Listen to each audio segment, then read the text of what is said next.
Episode 26 with Adam and Lewis Walker on the 9 Point Start with a Dream podcast. Welcome to 9 Point Started with a Dream podcast. Our goal is to showcase the stories of athletes and the community that supports them by being authentic about their journey. Here's your host, Jacoby Gillum. Hey, welcome back to the podcast. This episode with Adam and Lewis Walker.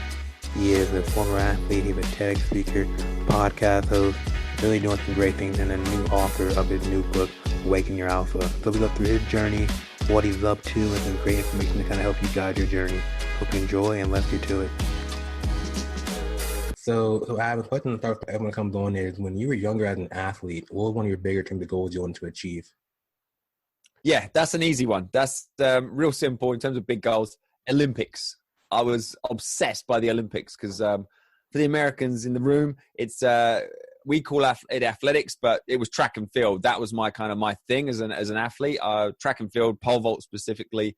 But again, as a young age, I didn't really, if you're talking about big goals and not knowing the details, I loved the Olympics. Any shape or form, just the Olympic ideals, just watching that whole big, everyone coming together from all over the world, and just that excellence, that high level, and people have dedicated themselves. I was like, Olympics, just like starry-eyed. Like I thought, if you could get to the Olympics in any way, shape, or form, and I genuinely, if anyone's got to the Olympics, I say I don't care what event they're in. I do. I'm interested, but I mean, to me, they're an Olympian is just something that's like the gold standard.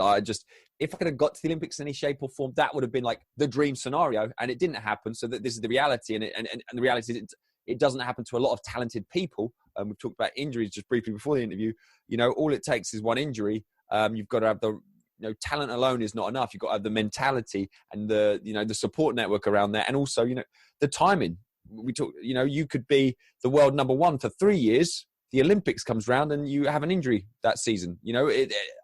There are stories. Of obviously people are very high level consistently, who either for whatever reason haven't got to the Olympics, made the Olympics. It's sometimes timing is out, and then there's those stories of other people who have kind of been injured or down and out for 3 years. Then they manage to come back, have a bit of a run, get to the Olympics, smash it. And then that cycle could happen again. It doesn't go the best for 3 or 4 years, and they manage to come to another Olympics. So it's Olympics, man. That was the kind of the obsession, and it's almost like very entrepreneurial in terms of, okay, that's where you want to go. That's your Mount Olympus. How do we do that? Like, what's the vehicle? Awesome. I love that. Olympic dreams. I think you got to aim high. So for you, where do you live growing up? So I grew up in Crawley, which is in the south of England, sort of halfway between, very basic geography, halfway between London and Brighton, the coast. So I grew up, I was mad into basketball up till, I'm still mad into basketball. I mean, I was mad into basketball like till I was about 14. And this frustrates me. You say don't have regrets. I regret I listened so much to other people at that age, but I was a young kid. I was reasonably short. I was a late developer in terms of the height thing. So I think if you think of Muggsy Bogues, I wasn't that small, but I was excelling at basketball at a young age and doing really well. And like, I think what needs to come with that kind of level, like fully into it, obsessed, like loved it, just loved to play the sport. And we talk about identity. I let other people kind of mold my identity, because whenever I played a good level for when I was young, and every time anyone found out about or asked what I do and stuff as a kid, I'd say basketball instantly. And I mean, like, people who genuinely wished me well and want the best for me would instantly say, "You're a bit small for basketball." And I was like, it's good. Oh, I didn't realize, bearing in mind I'm like doing really well, and for everyone around me, I get there's taller people and stuff, but I'm doing really well and smashing it, and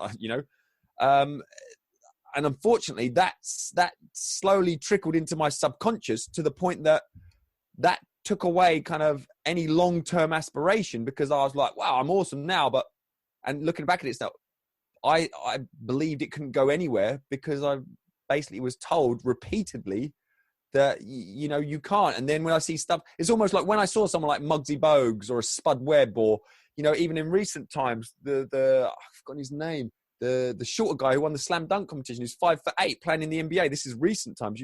Nate Robinson. Yeah, Nate Robinson.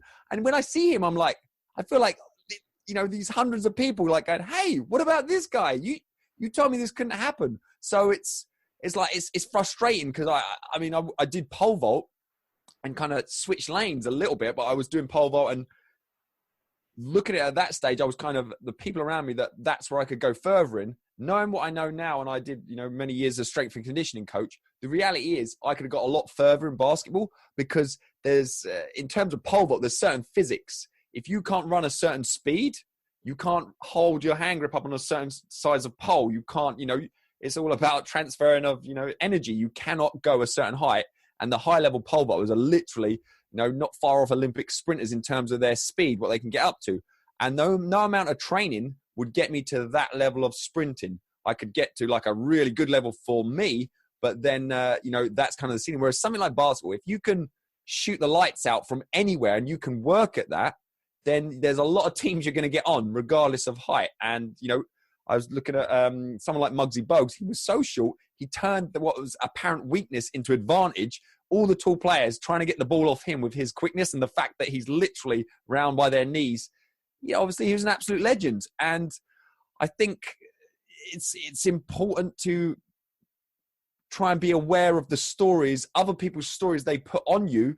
And again, not even meaning bad, but that's like it's weird. I very rarely any regrets, but, and choosing what I chose came my path, but that still is I love basketball. And I suppose a positive things I haven't burnt out in basketball because I never took it to the next level. And I kind of went down the pole vaulting route more. But it does mean I still absolutely love it and haven't kind of turned it. It's still just pure fun for me, and it always will be. I love that because I think for athletes that's so key. Like we always say, people always want to say you're not small enough to be a D1 athlete, talented to be a D1 athlete. You're not strong enough. You're not X, Y, Z. So for anyone listening that kind of has that stigma, that struggle right now, what would be like your advice on maybe kind of how to eliminate the noise, maybe, or just kind of how to kind of stay in their own head and not listen to the outside world? Yeah, I would say, to be clear on, or become clear and work to become clear on what it is you're looking, what is the goal? What is the Mount Olympus? What is the vision? Because if you can, you almost like look at that end goal. As I say, if I'd have thought, the Olympics for pole vault, maybe I would have had that awareness to think, okay, that's unlikely to happen. But am I okay with that? I think in terms of sacrifice as well, what are you willing to sacrifice and not willing to sacrifice? But hugely, I hope from that story that will come, I know we went off a bit on the sort of the basketball side of things, but the number one thing is you've got to love it. I feel for people who are maybe naturally talented at something and people are pushing them to go into certain things because they're like, wow, look at this talent. And like, God, if I had your talent, I would do this. That's a bit frustrating to me because, you've got your talent and you're focusing on someone else's talent and you're almost like, why you can't do something. So everyone has different talents. And I think if the love of it, specifically talking about sports, no matter how talented you are, you're not going to get to that super high level unless you love it and you've got that mentality behind it of, that sacrifice and dedication. But ultimately, if you're just doing it so because other people said, oh, you could do this because you'd earn X amount of money, or you've got this talent, you should do this. I think you're going to come unstuck, and it all comes back to happiness. If you don't love it, ultimately, let's say you're as successful as you can be in a sport that you don't love. It's the same definition of when someone says the worst thing than being unsuccessful is being successful in something you hate because you kind of created this. You only get one life. You created this life that others would go, oh, look at that, he's so lucky or she's so lucky, and reality is you're not enjoying it. So I think you've got to be very careful. Definitely explore lots of avenues. There's definitely experimentation time, but you want to be think about why are you doing something, and not take life too seriously, because that's another thing. I think being around sort of elite level athletes as well, and some of the and being in completely different, not schools of thought, just environments where this is like a Great Britain team, the environment very negative and stressful, all coming from the head coach who's like, this is high level, this is serious. Literally, if we was doing a drill, if we was laughing and enjoying ourselves whilst doing it, the performance was there. Literally wanted to stamp out that kind of fun element when you're literally doing it full time. And then another environment where, you know, British record holders, again, so the high level, completely different. Like it's like with your friends and enjoying, and obviously the high level's there. And if you're doing it as your life, you know, you should enjoy it. It's, you know, if you're going to be dedicating all your days and all your hours to this one thing, and it's a negative or not a fun environment, or you're not at least taking the opportunities when they're there for fun and enjoyment, that's your life. So you're literally, you know, I think that's important. And I've seen both flip side, and personally, I think one of them gets much higher results long term and even in the short term. And I've seen it happen, and it can be frustrating how someone can, you know, have that negative effect on people. And and that again comes back to life. You know, the lights who are like putting energy out there and making people around them better, and then the energy sucking vampires who are just like, you know, it takes a lot of energy just to keep normal because they're just taking so much from you, and really kind of and when, again, if your athlete's listening to this, that may be your coach, that may be a key person, that there is no way around it. So that's life. You've got to decide, what are you willing and not willing to sacrifice, and is that sacrifice worth, you know, the compromise? And that's only something individuals can make up in them situations.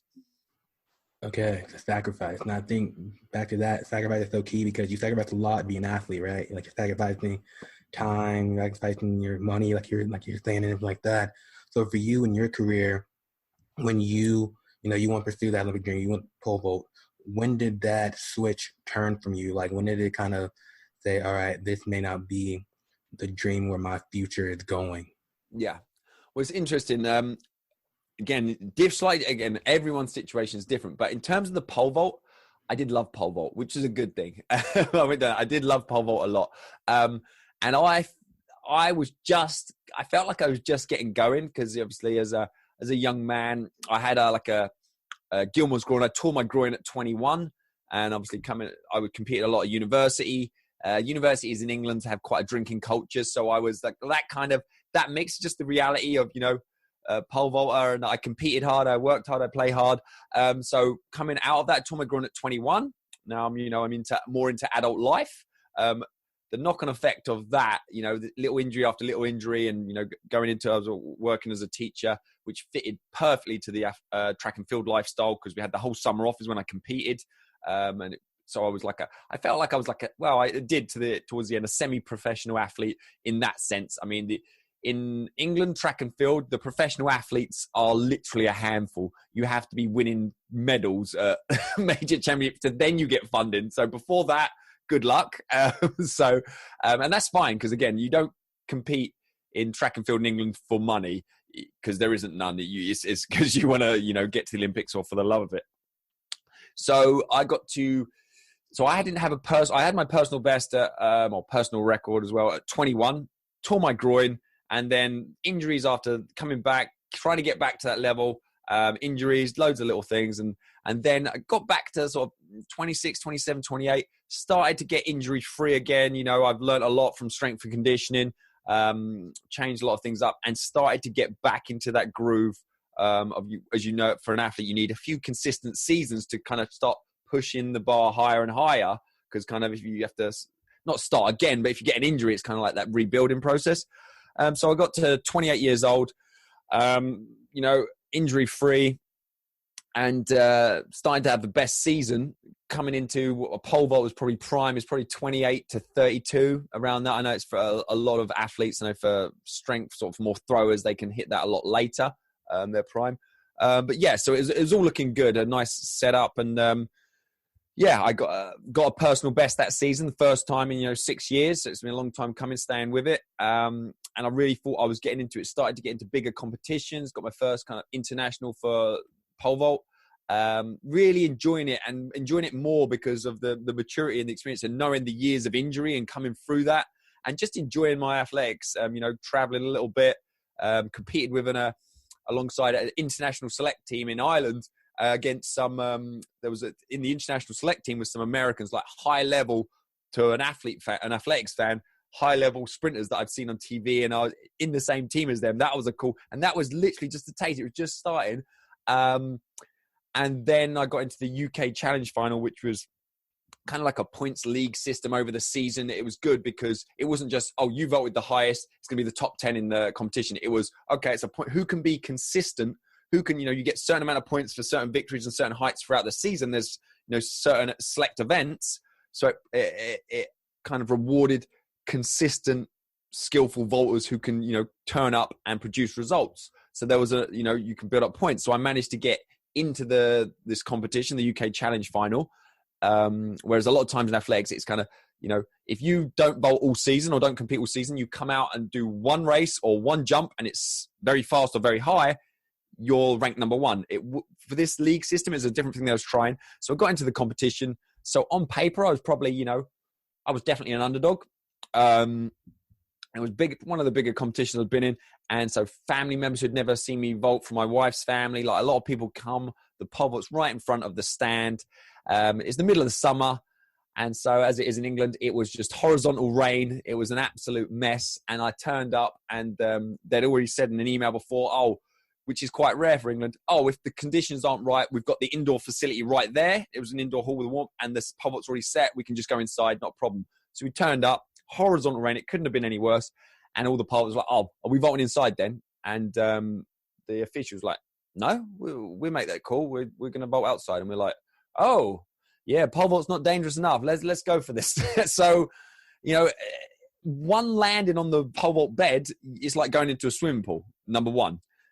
Number two, you got the grip on the pole. So even if you're not slipping on the floor, you've got to hold on to, you've got to grip high. Hard, because you're bending the pole for starters, and the forces that are going in. So we're a tight-knit group usually, and they're helping each other out. So we got umbrellas over each other on the run-up before we start running to try and keep the pole and our hands dry, towels on the pole, and then we go, and we're guaranteed to get absolutely soaked if we get off the ground. So it was a mess going in. And it got down to the mentality side of it.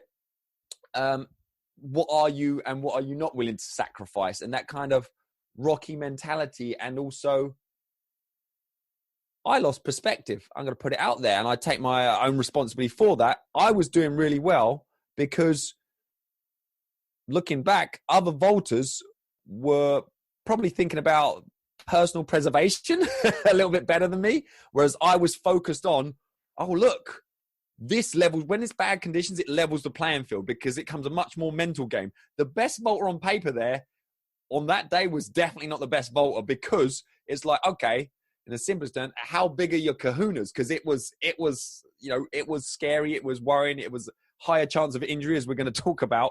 And so it got to the position I was doing all right. Lots of vaulters were running through. It's pole vault especially is a very confidence-based sport in terms of you run down, you've got to, in like milliseconds, if it doesn't feel right, you've got to abort and you run through and you bail out, because if you try and take off when you're in the wrong spot, things can go quite badly wrong. So I was using smaller poles. I'd cleared a few heights, and some people had got no height. It hadn't cleared a height. It was just a mess. And once we'd seen it, a few vaulters, once they'd run through once, it's hard to get back into it. You lose your confidence. And that's what happened to a lot of vaulters. So I was sitting, it got down to the last four in the competition, and I was sitting in fourth place. And again, I'd beaten vaulters that were technically or officially way better than me. But on the day, I was just kind of really tunnel vision, focused on, what the job in hand. So I got to the lip point. I was kind of as high as I could go on my current pole. And so I put out a bigger pole, one that I usually used in perfect conditions, sunny, warm, tailwind. This was not that. And, the sensible option is, you don't do that. You kind of, you do as well as you can in the conditions. So I was like, right, I need to step it up. And for athletics, it's that third place is a big difference, because it's the medals. It's like, I want a medal. I don't care what color at this point. So I was so close, and literally could have cleared one more height, and that could have been it. It was like that. So I run down this bigger pole, run through, and someone from the crowd, because we were right close, literally shouted out. Well, I don't know if they're shouting, but it sounded like a shout because it was so clear and loud to me. Oh, he's done. He won't take off again. Because a lot of bowlers, once they'd run through once, they got 2 more attempts, it's gone. I'm trying a bigger pole, and that does happen in a lot of competitions. So I remember walking back, and again, I got so into like what I was trying to achieve. I just remember thinking in my head, literally said, I'm going to take off next time no matter what. That was the plan.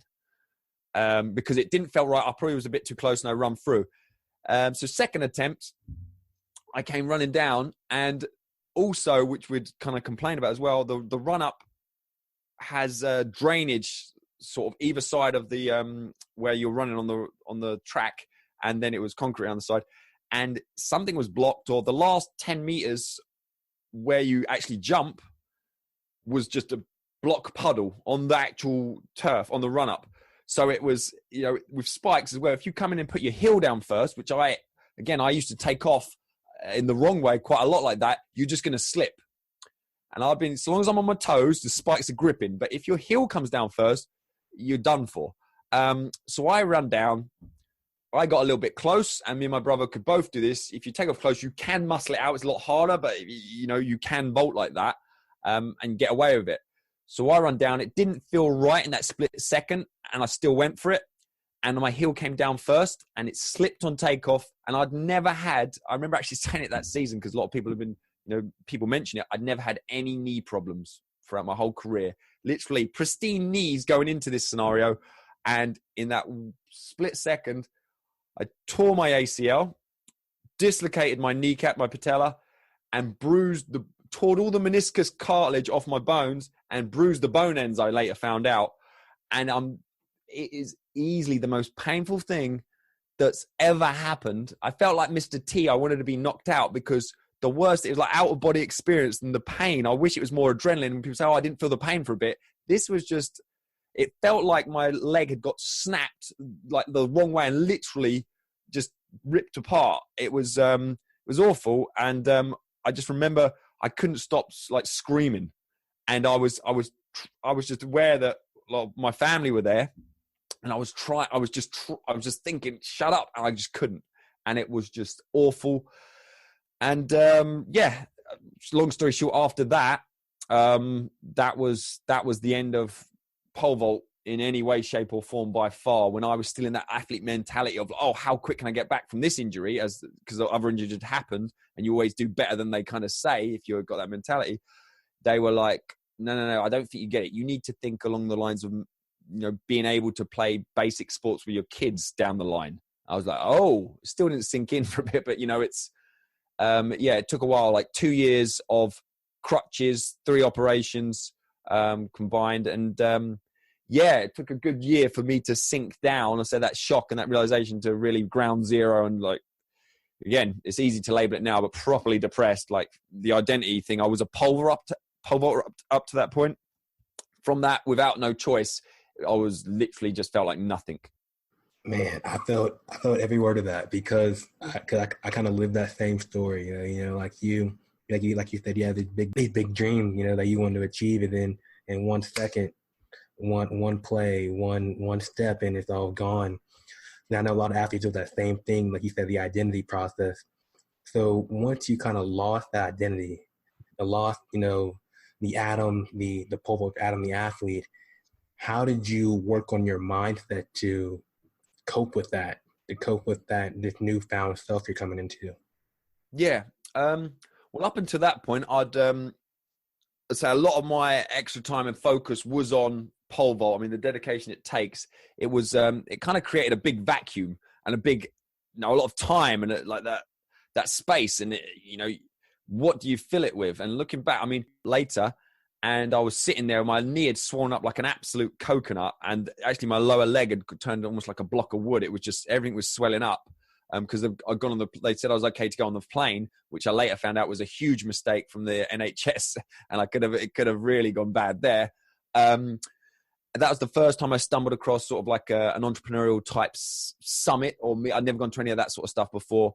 And I actually booked that, and that was going to be in New York. I booked that almost out of kind of panic, like there's going to be a big vacuum. I need to like look at some other things because this ain't, this is, I need to change. I need to adapt.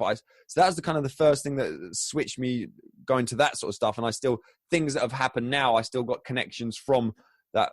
That must have been, 2008 in New York over that way. Still things I can trace back to that. And I definitely I don't think I would have been speaking to you today if this accident hadn't happened. I know the podcast, Awaken Your Alpha, wouldn't have happened. Co-authoring a book, The New Rules of Success in 2013, that then led on to the podcast, the TEDx talk, Awaken Your Alpha, and now kind of full circle, the book, Awaken Your Alpha, 1,000 Tactics to Thrive.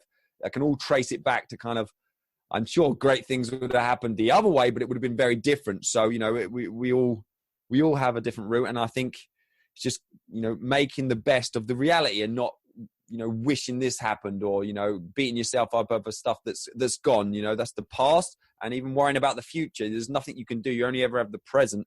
The worry of the future, for starters, is worrying about things that haven't happened yet or may never happen. So I think it's after that period. But again, this all sounds good looking back. In the reality, 2 years, I was not in a good place. And that's the reality. Stuff does take time. And it wasn't like, again, for the first year especially, kind of sloping and dropping down, I'm a naturally positive person. And I was, on the surface, I was trying to sort of like smile it out, as in not just for other people, but for myself as well. Like, hey, I'm going to keep on this and it's, I'm going to push through this. And I was slowly getting worse and worse and worse. And then by the time I got real bad, I felt even worse because people always assumed, you're a positive guy. And it's almost like I was embarrassed that I was, because again, I would have that perspective, I was not struggling to survive. This is a sport at the end of the day. This was, I know there's a lot worse off people than me. And so I was embarrassed that I was feeling so crap and so depressed ultimately at that stage, because had anyone died? No. Had any, can I function? Like to the average person, what is that? But to someone walking around, I was still, probably fitter and in better shape than 95% of the population, but I couldn't pole vault, and I'd be, so it's just that thing. So I get it. And I'd almost show, and people would after a while wouldn't even really notice I'm injured to a certain extent, because, as I say, a lot of people are in shape where they have got health problems. And it's just how they are. Almost, I know there's the mix of, for some of them, it's kind of a choice, whether it's consciously or unconsciously. And other people, they've just got things that they're dealing with. So it was in that vacuum as well. But it's almost linking that. We talked about the vision, getting to the Olympics. I still wasn't ready to give that up. So I started to think, okay, I'm like taken out in my prime. Like the knee is the only issue here. What else can I do? And because I was quite a high-level athlete, I got invited to a Paralympic Potential Day. I think it must have been in 2009. So again, I felt there was a lot of mental issues around that, because I felt like I didn't deserve to be there. And when people are asking, "Oh, what's wrong with you?" and I had such conversations with, I'd have to say, ignorant people, but it really got to me at the time. I basically went to this Paralympic Potential Day, and I felt a bit out of place because, again, unless you know about these sort of things, you feel like, you have to have a leg missing, an arm missing, or, be that easily visible. Oh yeah, that there it could be a, disabled or Paralympian. So I wasn't sure. I was finding this out. I went there, and because of my basketball background, tried a few different things, and I was being like, should I even be here? I don't know what's. And they're like, oh, no, there's sports that, they have minimal disability athletes on there, and different things. And, we just, there's a team of doctors that decide the categories, and whether you don't go and say, oh, I think I'm like this. That's not your job. So I ended up, again, I didn't really know about it then, trying out for doing some volleyball there. I didn't even know it existed. It's sitting volleyball. So it's same as standing volleyball, except you're on the floor. You've got to have, your butt or your side. You've got to be on the floor, and you scooch around on the floor, and to the net's lower. But it's actually the fastest version of volleyball. It's a lot of fun. I love volleyball as well. So it's it's all the things volleyball is. It's just less time to react because everything's played a little bit lower, and the mobility on the floor. So again, obviously in the team, you have people who are, you know, missing a leg from, you know, I think a lot of them were motorbike accidents in the reality. That was eye-opening to me. And then you have 2 spots for minimal disability athletes, which could be something as small as, you know, the ACL's gone or something, you know, that kind of thing, like the knee completely screwed type stuff, and they class it. So I actually got into the GB squad for that. So kind of from one big vacuum, I put all my energy into that. And we talk about sacrifices, how I connected with a teammate who, you know, James. And through that, this was a really not weird, but really testing time in terms of I was 100% committed. I was all in. There was the 2012 Olympics and Paralympics were coming in London. So there was a lot behind this group, and it was all that was talked about. It was literally 3 years out or almost the full cycle. And I was putting the hours in. And the issue was here, and I get it because it's high performance and, you know, it's quite ruthless, but they wanted you to be basically full time and, you know, and not pay you full time, but you had to literally chop everything you needed to be committed. And that was kind of like okay, yeah, but do you want to come to Olympics? So it kind of sorted out who was really committed. And I was in there, but the problem was every time a world championships come around, or any time that it was to a championship or like a tournament, we're only allowed 2 minimal disability spots on the team. And it happened that the 2 minimal disability, or the minimal disability spot that I was kind of playing, some Great Britain legend, like the best player for standing volleyball for the last 20 years, he's obviously got a little bit older. His knee was screwed. He qualified, so he would just walk onto the team, not do so much training, but he would walk onto the team. And rightly so, in terms of getting the best result, that's what I was up against. So even though I was almost turned into like cannon fodder for training camps because I was doing really well at training camps. I was the fastest person on the floor because of strength conditioning and stuff. And I was, you know, that was my thing. I was the fastest person on the floor. I loved having the ball smashed at me, so I would be digging them up. And then it kind of got to the point after a couple of championships where I kind of got dropped or didn't get the call, and then straight back in for the rest of the training and then out. That was basically what was going to happen at the Olympics. And it's hard to come to that kind of realization. I had my first son was born, and I'm getting trains into London in a weeknight. It's rainy. I'm going up there kind of knowing it wasn't within my control in terms of most sports. It's like, if you compete and become the best of the best, or you can get there, you'll get in the team. This was such a weird scenario that it wasn't like that. And I tried to flip it on the positives. The only way it would have been like that is if I was missing a foot or an arm. So I was like, not in a weird way, but like, I'm glad it's not like that. And but it did mean I wasn't enjoying it, number one, because we spoke about the coach, and I don't mind, you know, being completely transparent about that. You know, I'm not going to go on about it, but he wasn't my cup of tea. He was quite he was not the most positive person in that environment. So there was a couple of things against it. It was not enjoyable to do. It took a huge amount of sacrifice. And when the reward that was coming, I knew wasn't really coming for my goals. And also, once my son was born, that really changed the game, because before, you know, you're just taking time away, from other people, but I was missing, you know, key moments that are not going to come back. And it was times like that. I think I dropped and I tried one more come back at it, and I was like, my heart wasn't there. So I had to, you know, what am I willing and not willing to sacrifice? We talked about it before. I wanted to get to Olympics or Paralympics, but I was not. There was a chance I would have got there because, you know, people get injured, like team shuffles right near the end. But the sacrifice, I was not willing to sacrifice, missing out on my, you know, my kid's childhood and going in and all the things I was going to be sacrificing for the slim chance.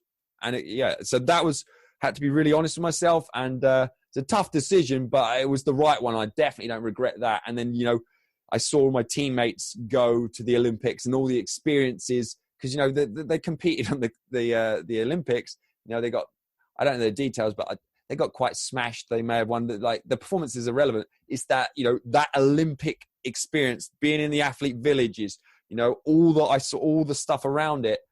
And and I watched from the sidelines, and I felt okay because I knew what they had sacrificed to get there. And I know I would have felt 10 times worse if I'd have sacrificed all that right up to the point and then got dropped, which kind of the writing on the wall. And as I say, me and the coach had a little bit of conflict in kind of, I was a positive guy. He was not. No worries. I definitely relate to that. So how does all these experiences, this journey so far, how does it go into Awaken the Alpha? So can you tell us more about that in the new book and everything? Yeah, cool. So as I say, as part of coming out of all of this, the positives are, again, how did I drag myself out of kind of probably about 2010, at my lowest point, to, not even thriving to start with, just to going from not surviving, not coping, to then dragging yourself out, and the experimentation that happens there, things that do and don't work. Once I came through that, I really refocused, because before it was all about almost coaching myself and that where do I want to go. After that, it was a lot more about, okay, that energy as well went to helping others achieve their success. And I got a lot out of that. Then I wrote co-authored the book, The New Rules of Success. And it was when I did that, which is, world's leading experts reveal their, secrets to help achieve you health, wealth, and lifestyle, was kind of the overall theme. When I met up with the people that were in this book that were just on paper so different, from the middle of nowhere and from the south of England, from America, black, white, Cuban, or Asian, like there was just such a mix. And I was thinking, this is going to be interesting. But when I spoke to them, when we met up eventually, it was just like, you're like, oh my goodness, we've got so much in common. And it's that mindset. And that's kind of the sort of these conversations. I hadn't really seen or had these conversations so much, especially with that variety. And it was almost like some things were so simple. And you're like, well, this needs to be shared. This, like, it doesn't need to be as hard as, a lot of times it seems to be. So that was kind of the idea for how can I, share this? So I was still teaching part-time. I'd been straddling the entrepreneurial and the employee for a couple of years. I was doing my sort of business on the side, strength and conditioning, young athletes as well, and training sort of that side of things. But I could never be as good as I at one or the other, because I was a part-timer in both, and you have to be ruthless. So I, in the entrepreneurial side, I'm competing with full-timers as a part-timer. In the teaching realm, I'm competing with full-timers who are dedicated 100% to that, whereas I'm like, well, I got to go do my business, like half. So that was the tough time as well. The transition is and it probably took longer than it should. With Awaken Your Alpha, we talk about the big vision and the dream and the Mount Olympus. I wanted to move to America with my wife. And it got to the point in terms of I set a deadline, which I'm a big believer in deadlines, because before you know it, if you don't, life is just gone. You go weeks, turn into months, turn into years, and you're like, oh, I meant to do that, but you got to prioritize it. So my deadline, we're moving to America by 2015, or 2015, for example. Okay, put it a few bits, that's fine. Start working it back. Oh, when it gets to a point, that's a year and a half away. Oh, how's this going to work? So I'm not just moving to America, I'm moving to the middle of nowhere in northern Michigan. So, which is because the wife's got some family from up here, and we've been visiting every summer, and it's absolutely stunning. It's just lovely up here. It's like Canada wilderness. It's lovely, right on the Great Lakes. So, okay, that's the problem to solve. Teaching, yeah. I mean, I love teaching. My heart in teaching in a school environment with a restrictive curriculum. It's not what I was meant to do, I don't think. Well, I know. And so within less than a month, again, against advice, and we talk about advice and people telling you what, maybe you're too short to do basketball, or you should really transition, get this going well before you quit. You got 2 young kids at this point. I was stuck in that transition for too long, and I decided I quit my job. I made that decision because once you put your notice in with teaching, you've got to work a little bit longer. But quit my job and decided to start the podcast, Awaken Your Alpha. It came together. I think, literally I'd lined up interviews from the Monday that I'd finished to start. I'd had certain goals. I just, over these years of just, going to and putting out the good vibe and getting connections for no other reason than that they're awesome people and just like connecting. I didn't know what for, but when it came to, I wanted to speak to them for the podcast, and podcasting was relatively newer then. I know it'd been around for quite a few years. So it all just came together. I launched, within a month after that, actually launched the same time as Tim Ferriss's podcast. I was number one on New and Noteworthy in iTunes at the same time as he was out. I used to sort of straddle above him, I think, when America was sleeping in the morning, take the screenshots. And I did 3 interviews minimum a week for a year. Almost broke me because it was too much, but I got that momentum going. Off the back of that, loads of things have come that I can trace back to the podcast. I scaled it back a little bit. I moved country, and I'd done a TEDx talk, Awaken Your Alpha, based on, because again, people say, what was Awaken Your Alpha? For a long time, it was, it was like just bettering yourself, and which it is, trying to get, that mentality to pursue and get better every day. People want more. They want more explanation. And I'm like, okay, yeah, what is it? So the TEDx talk, that creativity thrives under constraints, forced me to clarify it more of like, what exactly is it? So I broke it down to 3 key phases for the TEDx talk originally, which was 2 years ago, which was awareness, action, and ascension. It all came down. Everything we talked about in the book and on the podcast could be clarified into, okay, how do we do it? What are the steps to awaken your alpha? And how can I apply this in a practical term as opposed to, wishy-washy, oh, let's get better type thing. So that was the TEDx talk that, I hope you go and have a look. If you search Adam Lewis Walker, Awaken Your Alpha on YouTube, it'll pop up, probably number straight away. And then from that, I actually always knew this was going to be a book. I know people sometimes say, I think, if not everyone, I think everyone's got a book in them. It's whether they decide they want to have a book. Everyone's got a potential book in them. And I always knew I'd co-author the book, which is, was going to be my first book. That got turned into a chapter. And that was all really around youth conditioning and just that family aspect and how to, do well there. So that kind of was not what I was after, because there's a lot of other people in that book, and it's not my book. Whereas this is a legacy project. So the podcast, I always looked at it, was research for my book, and so I always knew it was coming. And people, you can put reasons or barriers for delaying different things. So I did the TEDx talk, and this kind of bringing it all together, it took way longer than I thought. About 200 episodes in, I thought, well, yeah, because there's always that, I can do a few more episodes. I can get another interview, or if I can just wait till I get this person on my podcast, you're never going to be fully ready. There's always more you can do, but at a certain time, you've got to just draw the line and say, I am good enough now. And I'm going to, the fact I don't have maybe certain well-known names in the book could be seen as a weakness, or I saw it as a strength. These are not your everyday conversations or stories that you've seen in 10 other books. Some people, I've got interviewed that hadn't done an interview before, but I'm like, how has no one else heard this story? I've got the well-known people, and I've got Robert Greene in there, the author of 48 Laws of Power and the 50th Law.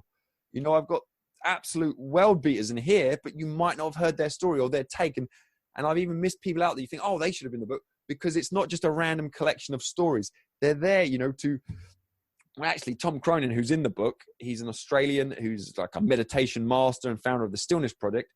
He puts it, this is on the front cover of the book, a must read for every man who wants to step up in their life with confidence and a vision of being a conscious leader.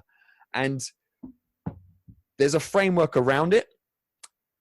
There's stories to support and tactics that, are others that I thought, I don't care where it comes from. If you've got good advice, if you've got a good way to help you thrive that you can share and impact someone's life, I put that in the book. Whether I said it, they said it, everything that's in the book, I stand by. I think it's, it's really useful. And I wanted a book that inspired me to read it. Bearing in mind, it taking in the writing and publishing process, 18 months, which I went at it full time. Like, I wanted this done quick because I knew how painful this process would be. It was way more than that. And what kept me going strong through that in terms of the vision, this wasn't a book necessarily to sell a lot of copies. This was worst case scenario, not worst case scenario. The reason I was writing this, if something happened to me, as I know everyone listening to this, you're alive now. The reality is, again, it doesn't even get heard by a lot of people. There will be some of us who are not around tomorrow. And I want that to be taken in the most positive light, whether it's a wake-up call or like, oh, we might not be around, so let's make the most of today. Let's not say, oh, tomorrow I'll do that, or when I'm ready. And this book I wrote, I've got it right at the front of the book, and I wrote, to my sons Dylan and Harrison, who one day will be men. because if anything does happen to me, who's going to be here to, to tell them, advice and, things I would have been there daily telling them myself on all this random but very relevant and core topics as a man, as a human. And now it's there. They've got over 300 episodes of the podcast with such a variety of interesting people and relevant topics to thrive in life. So that's kind of the legacy behind it was huge for me. And I think using that as my guiding light is why this is not an entrepreneurial book that was put up in 3 months to put your face on the cover. I'm not on the cover. This is about the book and the stories in it and the tales and tactics to thrive. So that really not dragged me through it, pulled me. That's the difference between desperation and inspiration. You can do the same amount of work, but if you're inspired, you're being pulled towards it, which happened here. If I was doing this book out of desperation, it would have been so much tougher because you're being pushed by, you have to do it, as opposed to the attitude of, I have the chance to do it. And that's how I saw it. And it had to be to a certain standard before I'm coming out and talking on people's podcasts and putting it out there, because, I want this book to be by word of mouth when people read it. And I want this to have an impact. If you impact one or two of the things from this book instantly, then in my mind, job done. It's not about reading a good book for me and just saying, oh, that was nice. There has to be something. I mean, we got, English, Americans, Australians, Africans, all over the world. We've got the mix in there. So if you don't relate to me personally, good, because it means you'll probably relate to someone in here. And so I think that kind of certain things are universal. It just needs to hear it from a different viewpoint. Some people on here will be being too harsh on themselves and they need to take it easy and give themselves a break, while at the same time, someone else will be, needs a kick up the arse, or needs someone literally to say, as one of the Australians comes in here, buy an effing book and get off your arse and do something. That the knowledge is out there. That's not a legitimate excuse nowadays with the internet, books. The knowledge is not going to hold you back. It's all about that belief and just cracking on. And I'm aware I've gone off on a rant and you haven't spoke for a while, so over to you.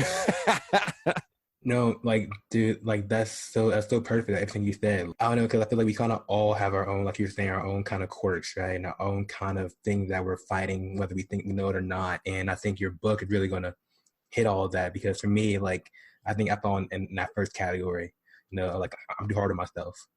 But I know kind of hearing your story, and I think about myself, about leaving a legacy. So I think I'm excited to read your book now. I think it's it's like I read your wall, the screen behind you, and it says Action Mastery Legacy. That's 3 powerful things that we all want to achieve, especially as athletes, right? We all want to leave a legacy. We all want to, go down in the history books in some way. You can really get a lot of value from this for sure.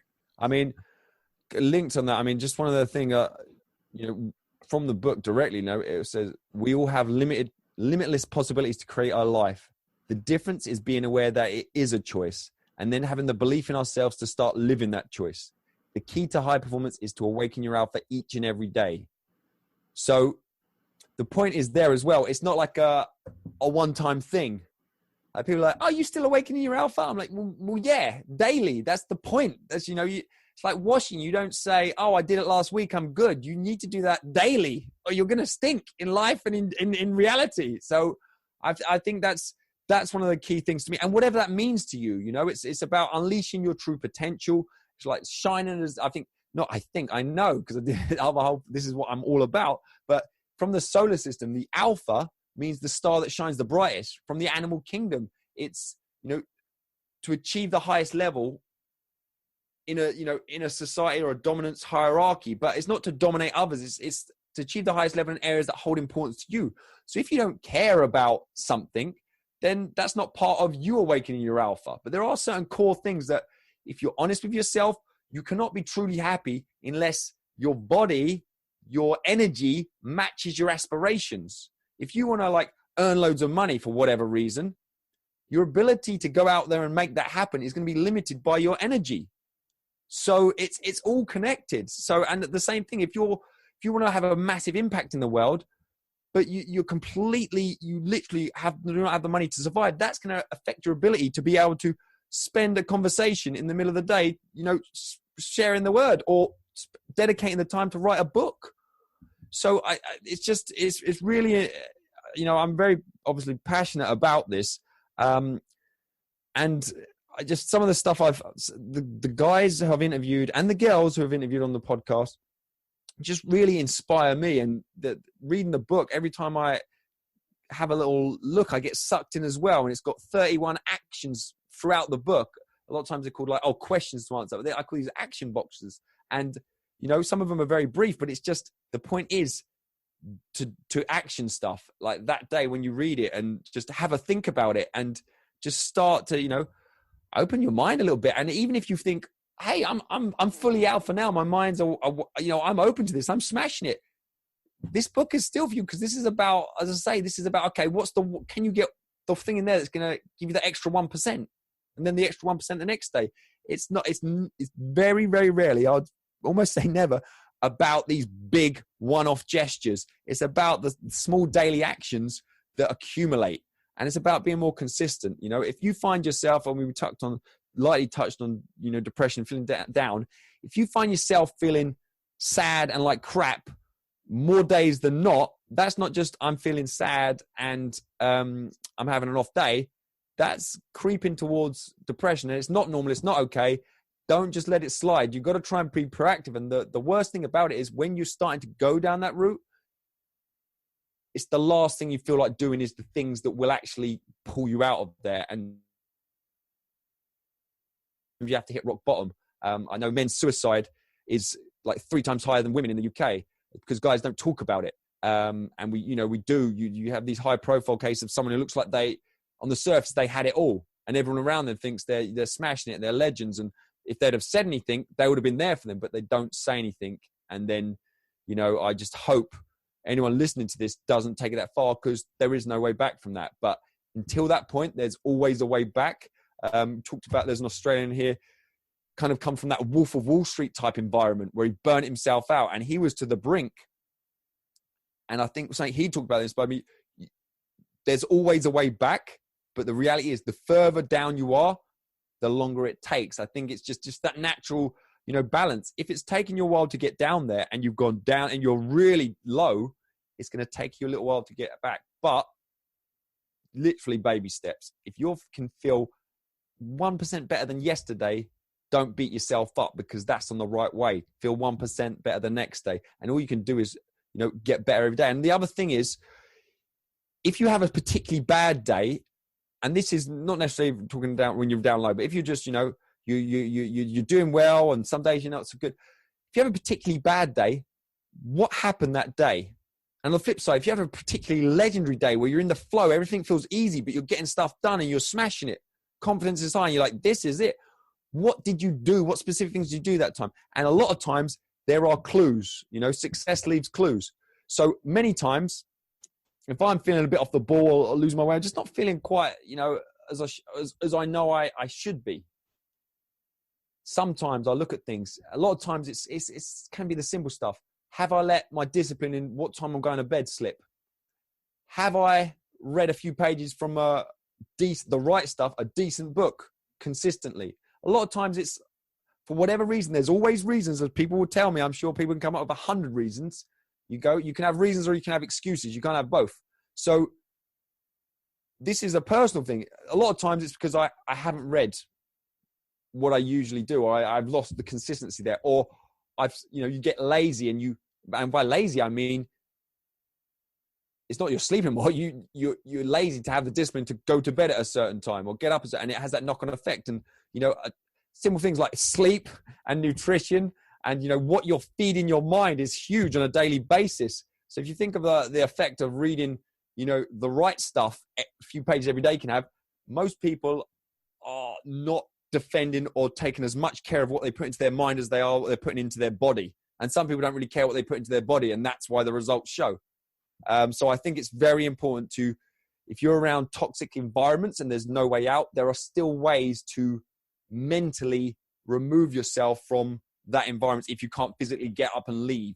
If someone's, complaining about something, that's their call, but you don't have to join in the conversation. You don't have to hear it usually. Headphones, go the other way. There's always ways. Books can go everywhere. I think it's really important to create your environment, and whether, your current physical environment, if it's not what you want at the moment. And I think it's important to be ambitious and aspire, but also enjoy the moment you're in, enjoy the journey as well. If your current environment isn't what you want or what you're happy with, you can either focus on that and, as I said, complain about that, stare at that, talk about all these reasons of why it's so crappy and why this has happened, or you can focus, on looking out of what's the route out and where do you want to go, and what can you do, and the opportunities that are around for everyone, regardless of your situation. There is always opportunity, and I think that's it's just important to back yourself as well. Adam, you're speaking fire, man. Like, speaking fire this whole episode.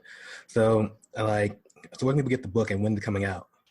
Okay, I'm excited about this because, again, I think you can tell I've been kind of caged away behind the mic on the other side. I, do hundreds of interviews myself. And when I've been asked to do interviews in the last year, especially, I've kind of gone, there's a book coming, like, leave it. I want to, go all in. So the book is out October 3rd. If it's past October 3rd when you listen to it, don't worry.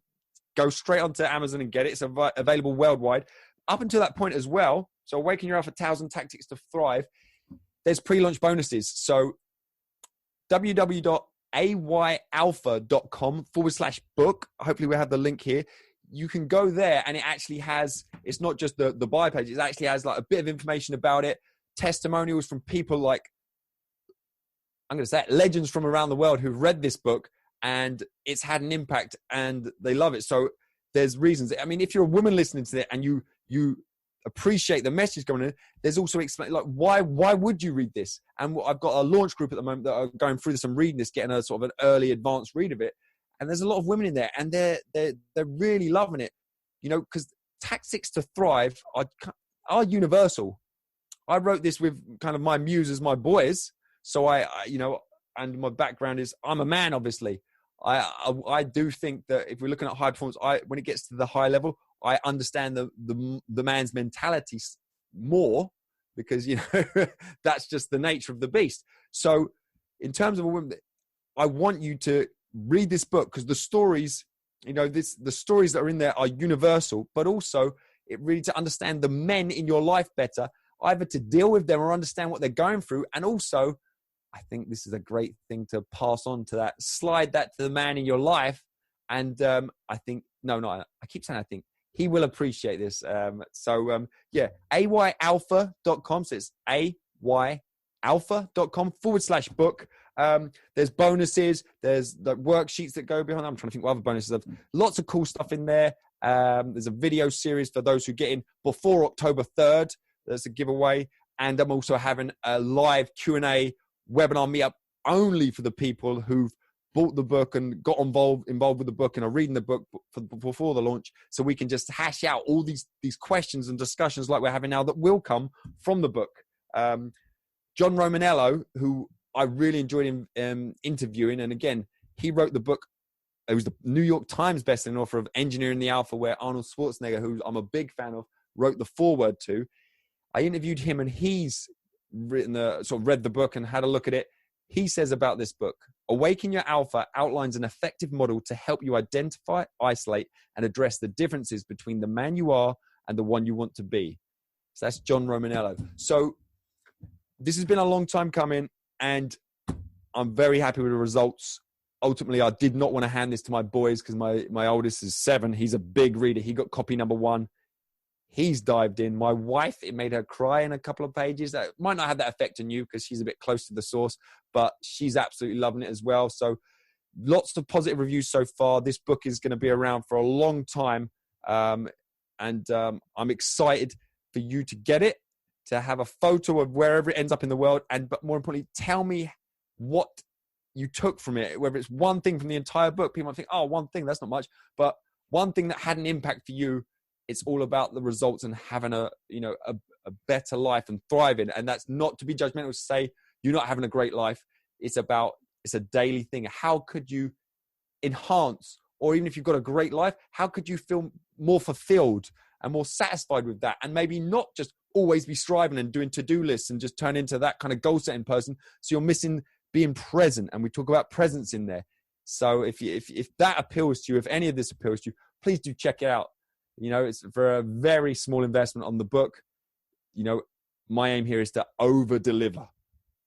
I'm pumped for it. Like, I'm really pumped for it. I talk to you all day, like, because this is like so good. But the last question for you, so social media wise, where can people kind of find you and connect with you more? Awesome.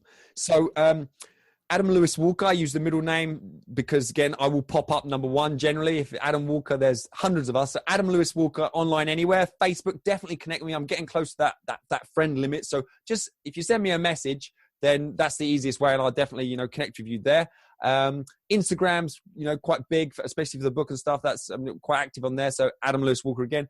Awaken Your Alpha on Facebook. We have a community of people who listen to the podcast. We have a page, all of that. So just they're the two ones. Awaken Your Alpha, Adam Lewis Walker. To go get the book and land straight there, it's ayalpha.com/book. Podcast is on iTunes, Stitcher. You know, all places should be very easily found. Anything else? I think that's it. Just if this resonates, connect with me, and then everything else can kind of evolve from there. Yeah, I mean, that's it, man. I'm sure. I feel like I'm forgetting something. Have you got any specific questions? I just want to give more and more value because, again, I could be here all day. And you think, God, he's talked a lot. We're scratching the surface with this book, man. This is it's all in there. Pump. I guess the last question for you. The last question. So, if you can make your brand, like if you can write your story in 5 words, right? What would they be? Like 5 adjectives. How would you describe yourself and your story? Oh my goodness! 5 unrelated, separate words, because then I can go. Yeah. Okay, got a sentence. 5 words. 5 words. Right. Let's try and do this. Okay. Energy. Oh. Well, I got an easy out of this. Okay. Awareness, action, ascension, legacy. Boom. And with legacy. I love it. If I was 6, I would have said mastery as well. It's all good. Adam, I really appreciate you coming on. Like, I'm looking forward to this book. I'm excited to dive into it. No worries. In terms of, it's way beyond 5 words. You can cut this if you want. But in terms of, I believe everyone should or does have a motto, whether they're aware of it or not, kind of like their core beliefs that come together. And I talk about it in the book in kind of a process to make your motto. But because a lot of times people ask, what's your favorite quote and different things like that. And I think a motto really comes out, unless it's a very full quote, a combination of maybe quotes that you like, yeah, I like that, but it's missing something. Or I like that. That's kind of how I live. So I have plastered across my wall, and this linked into what we talk about, a quote by a famous philosopher, Arnold Schwarzenegger there, do it now. And I see that daily. And that's from the movie Predator.